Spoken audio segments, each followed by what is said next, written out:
Hello. कैसे हैं मेरे प्यारे साथियों। हम आज अपनी अगली क्लास लेकर आए हैं एमपी पुलिस कांस्टेबल के लिए।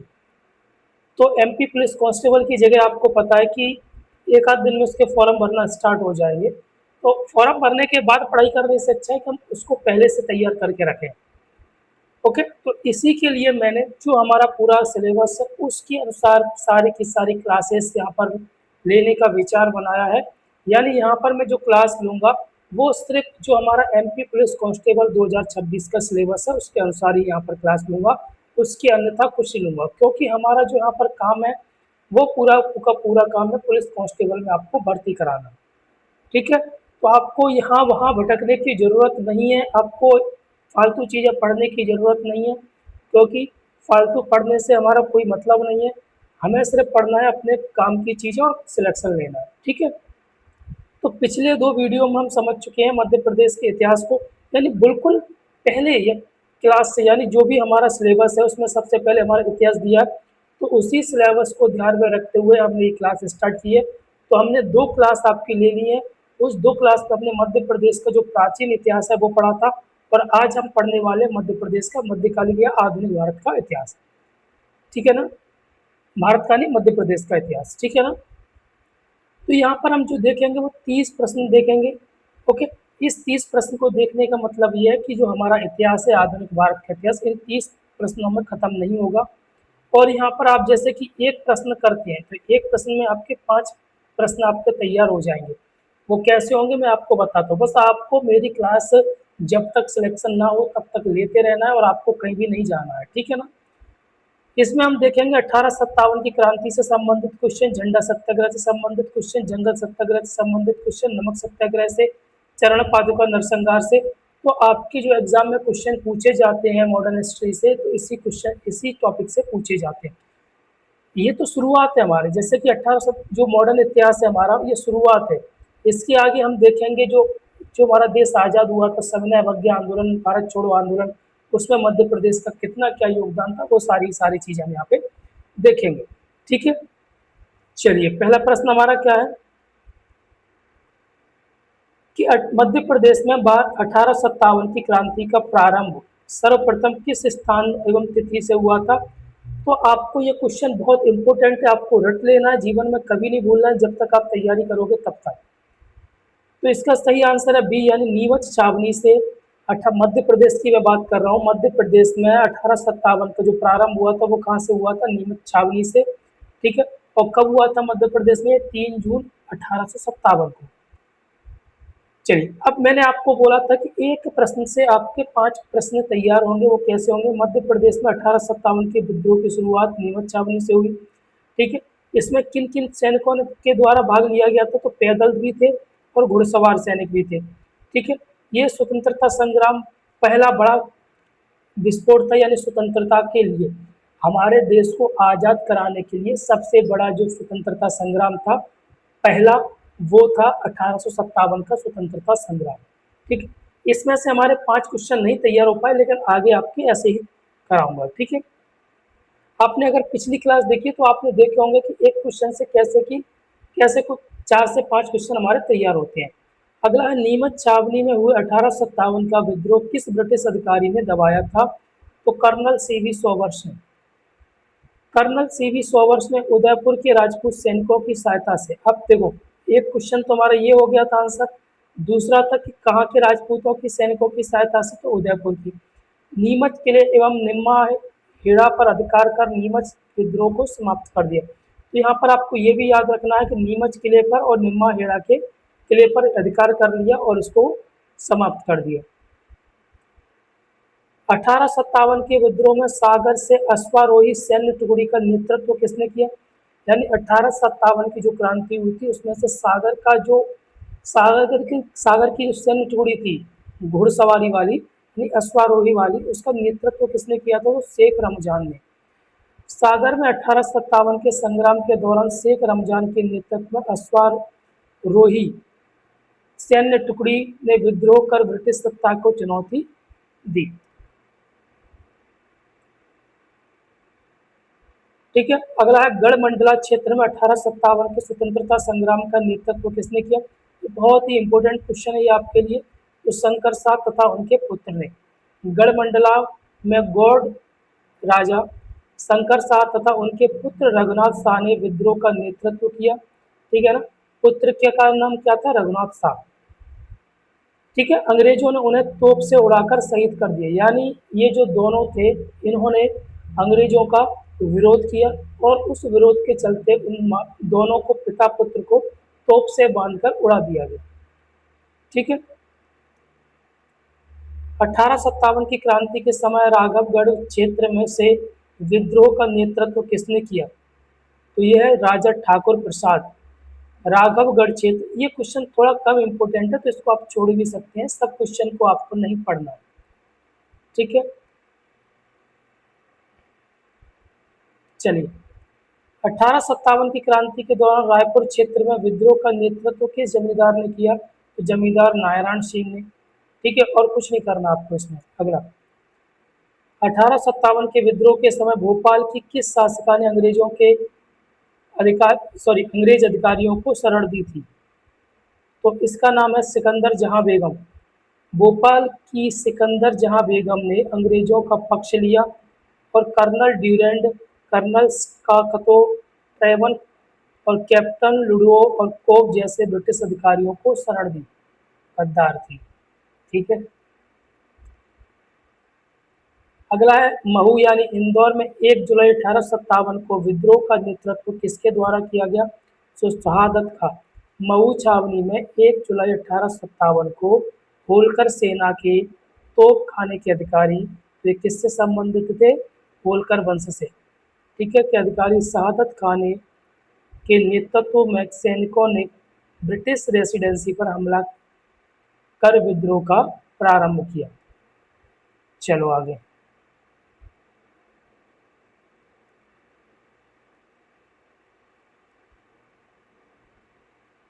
ठीक।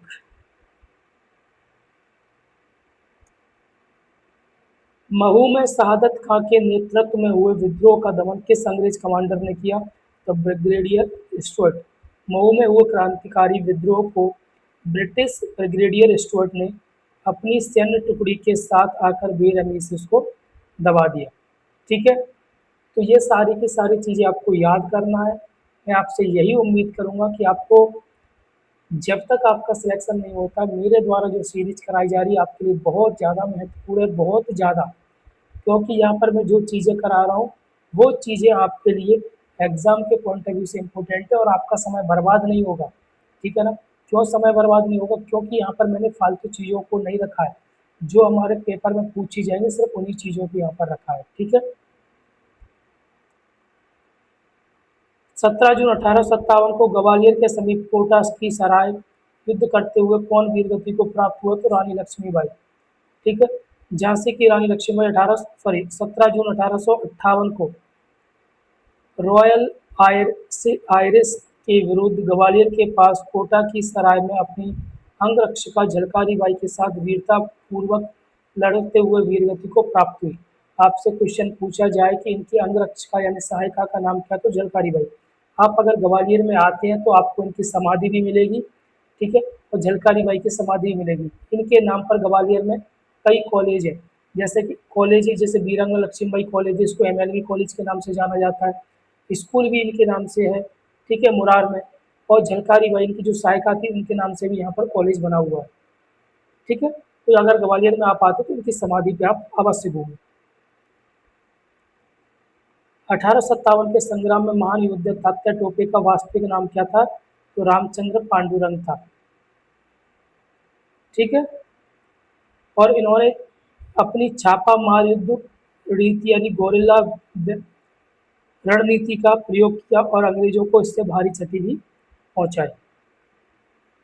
तात्या टोपे को किस सामंत के विश्वासघात के कारण अंग्रेजों ने बंदी बनाया और फांसी दे दी? तो मानसिंह, जो नरवर का एक राजा था, इसकी वजह से। ठीक है ना। राजा क्या, एक छिचोरा मान लो आप उसको, है ना। और इनको जो फांसी दी गई थी वो कहाँ पर दी गई थी? शिवपुरी में।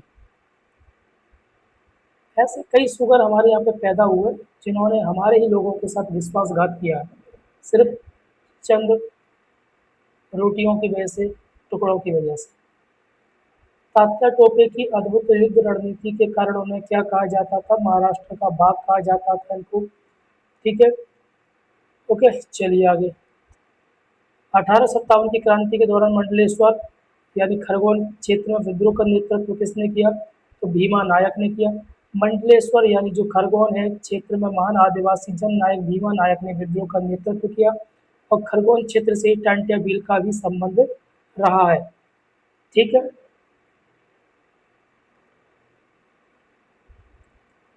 रामगढ़ की रानी अवंतीबाई की अंगरक्षिका कौन थी? इनका नाम था गिरधारी बाई। गिरधारी बाई रामगढ़ की रानी अवंतीबाई की अंगरक्षिका थी। 20 मार्च 1858 को ब्रिटिश सेनापति वार्डन से घिर जाने पर रानी अवंतीबाई और गिरधारी बाई ने कटार से खुद को बलिदान दे दिया, यानी शहीद हो गई वो। ठीक है, अगला है वर्ष 1891 में नागपुर में आयोजित कांग्रेस के 7वें अधिवेशन की अध्यक्षता किसने की? तो पी आनंद चालू ने। 1851 में पी आनंद चालू की अध्यक्षता में नागपुर में आयोजित अधिवेशन में मध्य प्रांत और मालवा के गणेश उत्सव और शिवाजी उत्सव का आयोजन करने का निर्णय लिया गया। तो आपको ये चीज़ याद रखना है कि जो 1891 में जो अधिवेशन हुआ था वो कहाँ पर हुआ था? नागपुर अधिवेशन। कौन सा अधिवेशन था? कांग्रेस का 7वां अधिवेशन। उसमें क्या क्या चीज़ें रखी गई? तो गणेश उत्सव को मनाने का और शिवाजी उत्सव को आयोजित करने का निर्णय लिया गया। अगला है 1901 में कलकत्ता अधिवेशन में किस नेता ने न्याय विभाग को शासन से अलग करने की मांग की? तो डॉक्टर हरि सिंह गौर। 1901 में कलकत्ता अधिवेशन में मध्य प्रदेश के महान स्वतंत्रता सेनानी हरिशंकर गौर ने न्याय विभाग और शासन विभाग को अलग करने का ऐतिहासिक मांग रखी। आपको कमेंट करके बताना है कि इनके नाम से एक विश्वविद्यालय, जो भारत का पहला विश्वविद्यालय, वो कौन सी जगह पर है। ठीक है, अगला, मध्य प्रदेश में राष्ट्रीय चेतना के प्रसार हेतु कर्मवीर समाचार पत्र का संपादन किसने किया? तो पंडित माखनलाल चतुर्वेदी ने। पंडित माखनलाल चतुर्वेदी एक भारतीय आत्मा जिनको कहा जाता है, ने प्रसिद्ध समाचार पत्र कर्मवीर के माध्यम से राष्ट्रीय चेतना के विकास को अतुलनीय योगदान दिया। आगे, 20 मार्च 1919 को खंडवा में मध्य प्रांतीय राजनीतिक परिषद की बैठक में की अध्यक्षता किसने की? दादा साहब खारपड़े ने। 20 मार्च 1919 को खंडवा में दादा साहब खारपड़े की अध्यक्षता में राजनीतिक परिषद की बैठक हुई, जिसमें रॉलेट एक्ट का विरोध का ऐतिहासिक प्रस्ताव पारित किया गया। अब आपको ये तो पता ही होगा कि 1919 में एक चीज़ और हुआ था, बहुत ही शर्मनाक चीज़ थी हमारे इतिहास की, और एक और कमीशन का गठन हुआ था 1919 में, वो आपको बताना है। ठीक है, असहयोग आंदोलन के दौरान जबलपुर की विक्टोरिया टाउन हॉल पर सर्वप्रथम झंडा किसने फहराया? तो श्री प्रेमचंद उस्ताद ने। जबलपुर के विक्टोरिया टाउन हॉल वर्तमान में गांधी भवन कहा जाता है, में दमोह निवासी श्री प्रेमचंद उस्ताद ने पहली बार तिरंगा झंडा फहराया था। ठीक, चलिए, मध्य प्रदेश में प्रसिद्ध झंडा सत्याग्रह की शुरुआत किस समय तथा किस शहर से हुई? तो मार्च 1923 और जबलपुर से। मार्च 1923 में जबलपुर में तिरंगा झंडा फहराने को लेकर विवाद हुआ। ब्रिटिश डिप्टी कमिश्नर द्वारा झंडा गिराने के आदेश के विरोध में जिला कांग्रेस की समिति ने झंडा सत्याग्रह शुरू किया। तो ये आपको सारी चीज़ें याद रखना है। ओके,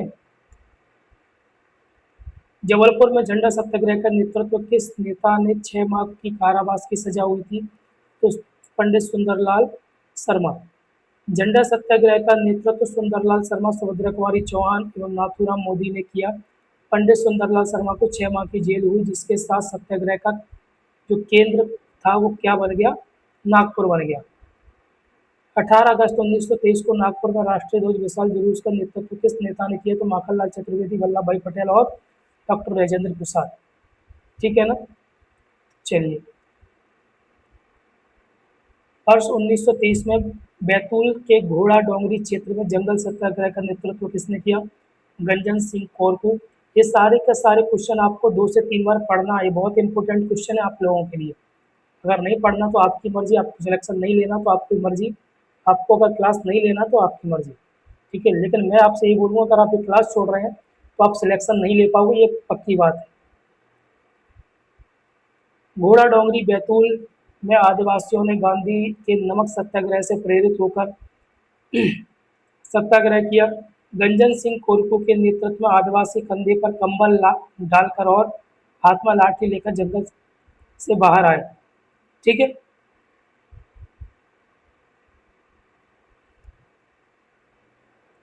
6 अप्रैल 1930 को जबलपुर में नमक सत्याग्रह की शुरुआत किसके नेतृत्व में हुई? सेठ गोविंद दास और पंडित द्वारका प्रसाद मिश्र। 6 अप्रैल 1930 को गांधी जी की दांडी यात्रा से प्रेरित होकर जबलपुर में भी सेठ गोविंद दास और पंडित द्वारका प्रसाद मिश्र ने नमक कानून तोड़कर सत्याग्रह का प्रारंभ किया। ठीक। अगला है, सिवनी जिले में गांधी चौक पर नमक बनाकर नमक सत्याग्रह किसने किया? तो दुर्गा शंकर मेहता। सिवनी जिले में स्वतंत्रता सेनानी श्री दुर्गा शंकर मेहता ने सिवनी के गांधी चौक पर सांकेतिक रूप से नमक बनाकर ब्रिटिश नमक कानून का उल्लंघन किया।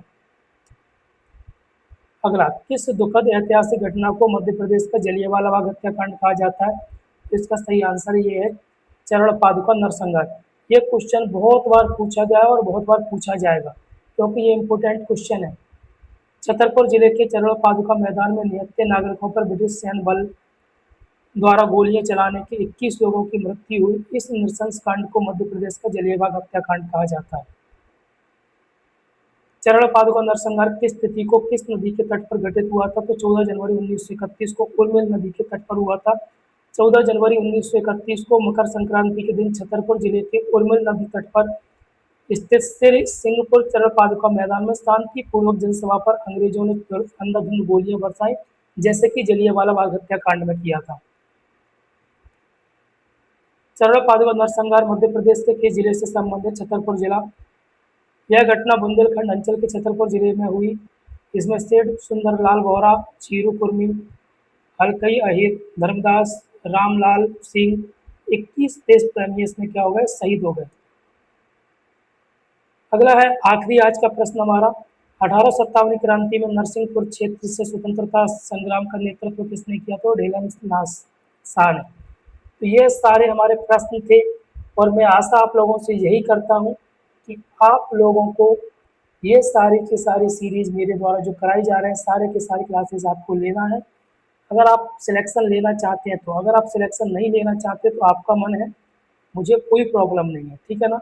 यहाँ पर 30 प्रश्न दिए गए, लेकिन 30 प्रश्न जो आपके हैं, ठीक है ना, वो 100% आपके एग्जाम में पूछे जाएंगे, ये मेरा दावा है। अगर ना पूछे जाए इनमें से कोई क्वेश्चन, तो आप मुझे आकर इसी चैनल पर गाली दे सकते हैं। ठीक है। अगर आपने पहले भी मध्य प्रदेश के एग्जाम दिए होंगे तो उसमें ये क्वेश्चन पूछे गए, आने वाले एग्जाम में ये क्वेश्चन पूछे जाएंगे। ठीक है ना, ये मेरा आपसे वादा। तो आपसे बस मेरा यही निवेदन है कि आप सारी की सारी क्लास लीजिए, क्योंकि अभी तक मुझे ऐसा लगा नहीं कि आप लोग मुझसे सपोर्ट कर रहे हैं। सपोर्ट का मतलब मुझे कोई सपोर्ट नहीं चाहिए आप लोगों से, आप खुद का सपोर्ट कीजिए, खुद क्लास लीजिए। ठीक है ना, खुद का भला होगा, मुझे मत सपोर्ट कीजिए। ओके।